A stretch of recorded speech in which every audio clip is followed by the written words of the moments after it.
to me your secrets, show me your nightmares.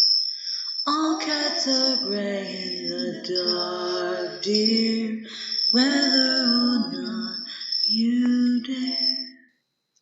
Welcome to All Cats Are Gray in the Dark. I'm your host, April Simmons.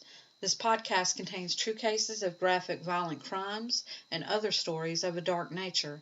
Please be advised that due to the subject matter and violent, sometimes sexual content and obscene language, this podcast is not for children or the faint of heart. Hello, cats, catmen, or whatever you want to call them. Catman dude. I don't know. I'm here. Welcome back, everybody. We have had a very long hiatus because we have had different things going on with sickness, various sicknesses. And yeah, we've had health issues back and forth. But we're here. I'm still a little bit congested, so I'm sorry if I cough or sniffle or whatever. I'm trying to keep control of that. But you guys have been asking for a new episode, so we are here for you, sick or not. We are going to get through this. I'm quite proud. We have... I know we joke about Bonna being the only listener. Hey, Bonna. And we still love you, Bonna. We love you. But we do have listeners from all over the world now. Like Portugal and New Zealand and, just all over. Like, I was just like, I haven't seen anybody from Ireland, but then I realized it was under UK. I was like, oh, okay, we do have listeners from Ireland. Okay. Cool. Welcome. Hola. Bienvenue. All the other languages that we don't know. Oi, mate. So. In case there's any pirates listening. What is our subject matter for today? I just decided to talk, since we kind of missed the holidays, I had planned on us having a holiday episode. So I'm going to do a post-holiday episode and give you a holiday episode whether you wanted one or not.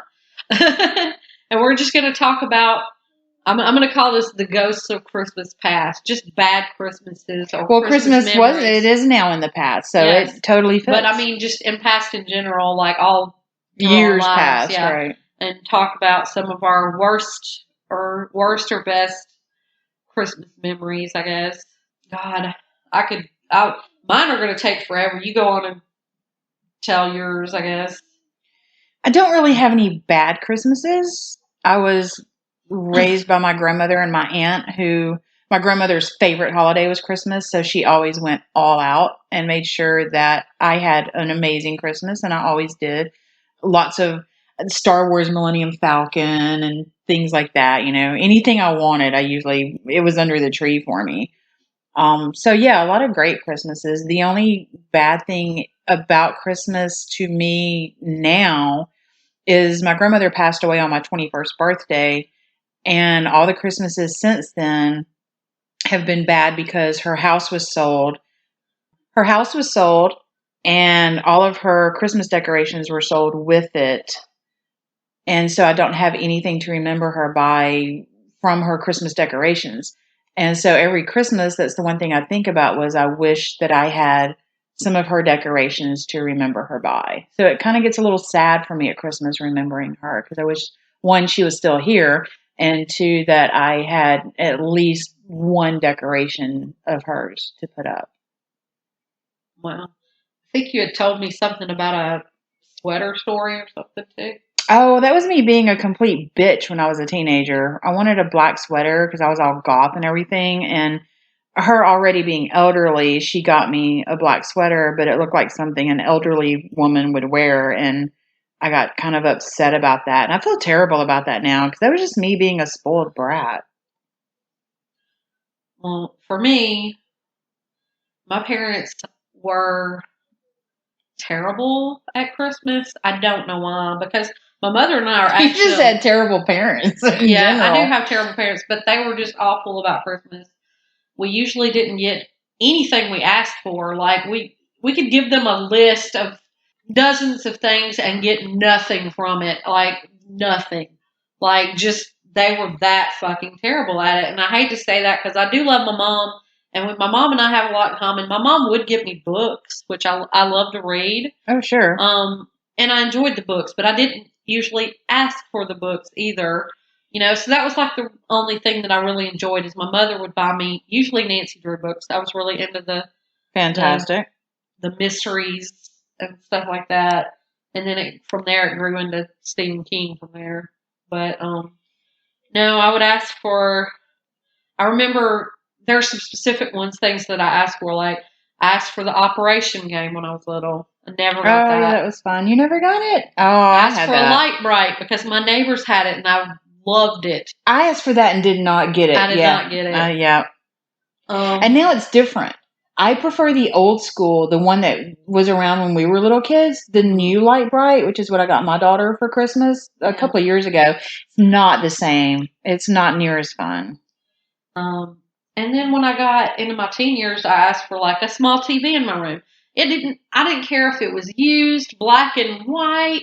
I just wanted a TV in my room because my parents, we had a big screen TV in the living room, but being poor, oddly enough, they had a big screen TV, but they did not let us pick what to watch ever. Like we didn't get to pick, So I wanted a little TV so that I could pick what to watch, like I said, I would have taken a used black and white tiny ass TV, and they still never got me that. And I wanted a stereo of my own. I had like a little bitty boom box, but I wanted a stereo. They didn't get me that. I'm assuming because my dad hates music. Who doesn't like music? I mean, that shows he's a psychopath right there. Yeah. Someone who really hates music.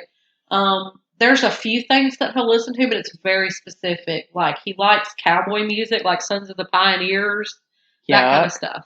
Okay. I mean, I'm not going to totally diss it, but not my genre. I like it. By any I actually like it, but that's because I grew up listening to it. Right. But, and like, he loves Michael Martin Murphy, too, which I actually like a few songs by him. But anyway, like I said, I grew up with it. But that's the kind of stuff he likes, and anything else, he does not want music around the house. He sold my piano out from under me. Wow. I was taking piano lessons when I was little, and the piano itself was like a gift for, I think, my birthday one year. And I just came home one day and it was gone. That's awful. And they sold it. He didn't like for me to practice while he was around. He didn't like for me to listen to any kind of music while he was around. Like, we just could not have any kind of music whatsoever if he was home. Stories like that make me kind of glad that my parents did give me up, because my dad is a musician, so it wouldn't have been the music thing, but just having bad parents in general. I was raised by a wonderful woman. She was elderly already when she got me, but great all around person. So when I hear stories like yours of such terrible parents, it makes me sad for you that you weren't given up like I was. I was left on a doorstep. It was like one of the best things that could have ever happened to me, I think, was being left on a doorstep. I think my favorite story to tell about Christmas is to give for an example of how bad my parents were at gift giving for us. Okay, so my sister and I, neither of us are the sporty type. We are lucky if we walk 5 feet a day. Like, we're just not, we're not in the least bit fit, and never have been. No marathon training. No marathon training for us. And we don't watch sports. We don't enjoy sports. We don't play sports. One year for Christmas it was a combined present for both of us. Those are the worst. They bought us a basketball goal, and I'm pretty sure they didn't buy us anything else that year either. Just a basketball goal.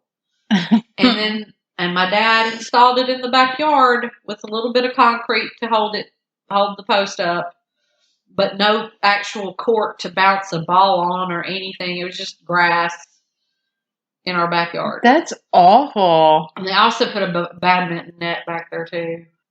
And you know what they did? The second they got that basketball up, my parents went back there and played horse together. They got that for them. Yeah. For themselves. And then said it was for us. And I'm just like, are you freaking kidding me? But they didn't really actually play. You couldn't really play basketball because you didn't have no concrete. The grass. You're just going to bounce and it's going to roll. Exercise or anything either. I mean, playing horse is not that much exercise. It's probably more than what I get normally, but still, it's not. It's not very good exercise. And we did play badminton a few times as a family. And we actually do still enjoy badminton from time to time. I don't know why. It's a weird quirk that we have. No, my family's that way, and this is going to sound so bougie, but we're that way with croquet. Really? When we go down at Thanksgiving to our family's farm down south, they got a little bit of money. They built a croquet court, like an actual croquet court. And we go down and we play every year, and it's so much fun as a family to play croquet. We want to maybe pause for a break. Okay. Pizza break or whatever. Yum, pizza. We got delivery. It's not DiGiorno, it's delivery. Because life. Hey friends, we want to tell you about Anchor FM. That's what we use. It's free. It's easy to use. You do it right from the phone or the computer. Basically, you can record, edit, create, add some little doodads on there to make it fancy. It has all the tools you need for your very own podcast. And the best part is that they submit it to all the listening apps and stuff for you, so you don't even have to worry about that. And the other part is, it's absolutely free. Yes, free is always my favorite. So go check it out, anchor.fm. Get your own podcast started today. Let's do this. You're in the place where mysteries and the missing meet, where conspiracies lurk around every corner. Welcome to the Deep, Dark Truth. Mo here from the Deep Dark Truth podcast, where we're searching for the truth behind your favorite conspiracies, mysteries, and bizarre true crime cases. Check us out on Apple, Google, or the platform of your choice. Join us in discovering the Deep Dark Truth. And we're back.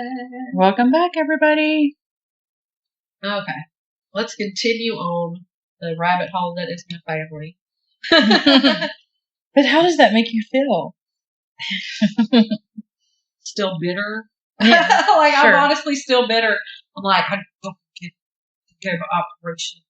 Like, I actually had a friend give me the game of it was like a Fallout themed operation game because I had bitched while we were a bunch of us were gaming together online and we were talking in chat, and I had mentioned that whole like operation thing, and so he actually bought it for me. That's so nice. That there is a good friend. Yeah, that's Royce that manages the other store. Very nice. But so I was like, yay, I finally got operation, but I'm still bitter that my parents didn't get it. Absolutely. And then there's, I know if anybody's listened regularly, you remember Sabrina from episode 7, my sister. There was the year that she came to me. We were home alone. I babysat her a lot of times because there's a 9-year age difference. She came to me and she said, let's go find our Christmas presents. Oh boy. So we searched every closet and everywhere we could under the bed, and finally we decided there's not any. We decided you get nothing. We decided they've got to be in the attic. Oh no. So we climbed up into the attic, and we did. We found them. I had gotten a karaoke machine, which is actually something. Okay, that's something you would like. Yeah. And there were some toys for her and stuff, but they were covered up with a big sheet. So we're like, yes, we're so psyched. Like, oh my God, we're actually getting cool stuff this year. Right. And then we go back downstairs and we cover it back up and we go back downstairs and everything. The second my parents get home, my sister runs to them and says, Sunshine went and found our present. Oh no. So she tattled on me for something that was her idea. And I still give her shit for that to this day. Every Christmas you just say, hey Sabrina, you want to go find Christmas presents? And now I've confused everybody because I said Sunshine. That's actually my middle name, and that's what my family calls me, but please don't call me that in person. I hate it. Anyway, I've always liked it.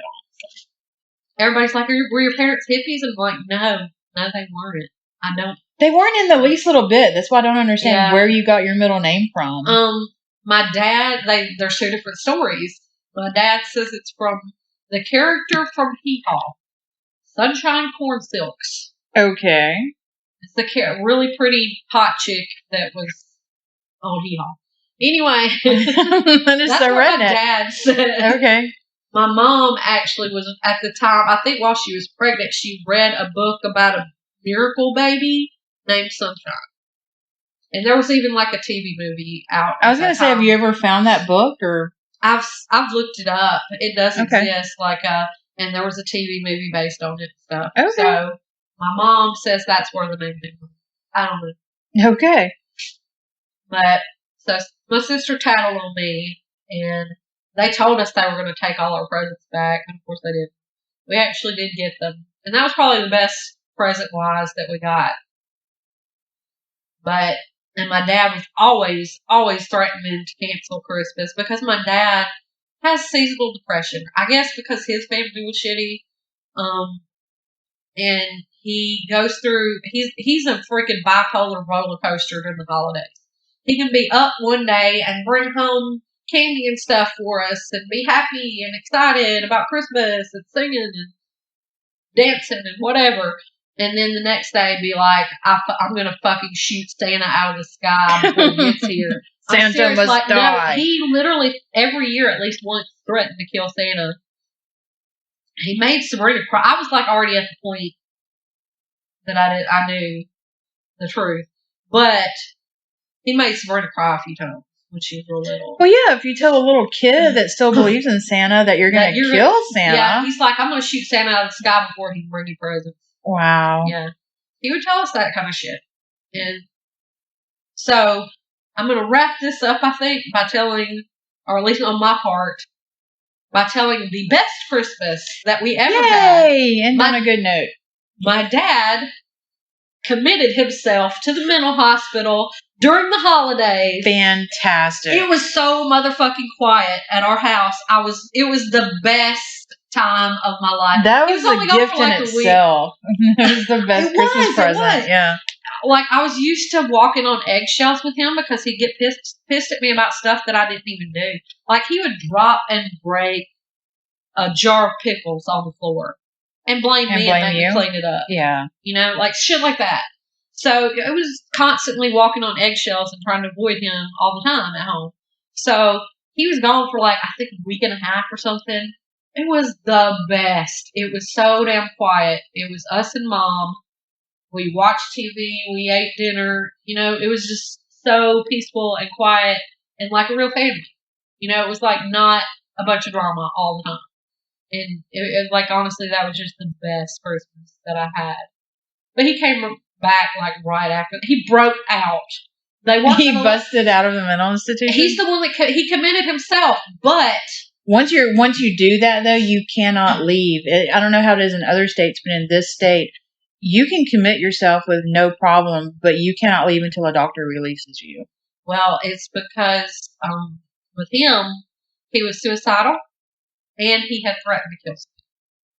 Because it was when my mom was going through. So, he had been threatening to kill some people, my parents. My mother had gone through some stuff with her work. She had gotten fired. And it was wrongful. And she had a lawsuit about it and everything like that. I can't give any more detail than that. Because honestly, she signed a non-disclosure type of thing for a settlement. So, I can't really technically talk about that. But he was so angry at her coworkers and how she had been treated and stuff that he had threatened to kill them and stuff. And he had told the doctor about all of that. So the doctor didn't want him to leave because he felt he was a danger to himself and others. That's the typical reason to definitely hold someone. But he got my uncle to drive up there and he hopped a fence and got out. Unbelievable. Yeah. Wow. So that's my wonderful holiday touching story. Merry Christmas, everybody. Yeah. Very late holidays. Whatever you want to call it. Did you have anything left to add? No, this has been your episode. This has been extremely intriguing learning about your past Christmases. Yeah. But I still love Christmas, oddly. Because also my mother, we sang a lot because my mother's musically inclined also, and we would like harmonize and sing Christmas songs together and that kind of stuff. So I do have happy memories about Christmas, and I still hold true to that today. I love Christmas music. I love decorating for the holidays. I love buying presents for everybody, and I still enjoy all of that, even though my parents made it really extra shitty. But, my mother does kind of make up for it now. She buys us a lot. Like, she spends a ridiculous amount of money on us at Christmas. So, and my sister does too. I guess they've kind of made up for it, except for my dad, who we still don't have contact with. He's been trying to. It's kind of making me a little bit nervous. He's been going to my husband's work to try and find out where we live. So that's making me a little bit nervous. I've had to up the security measures. But anyway, happy late holidays, guys, and hope you enjoyed this episode. And we'll have another episode out soon. See ya. Bye. Talk hard. Talk hard.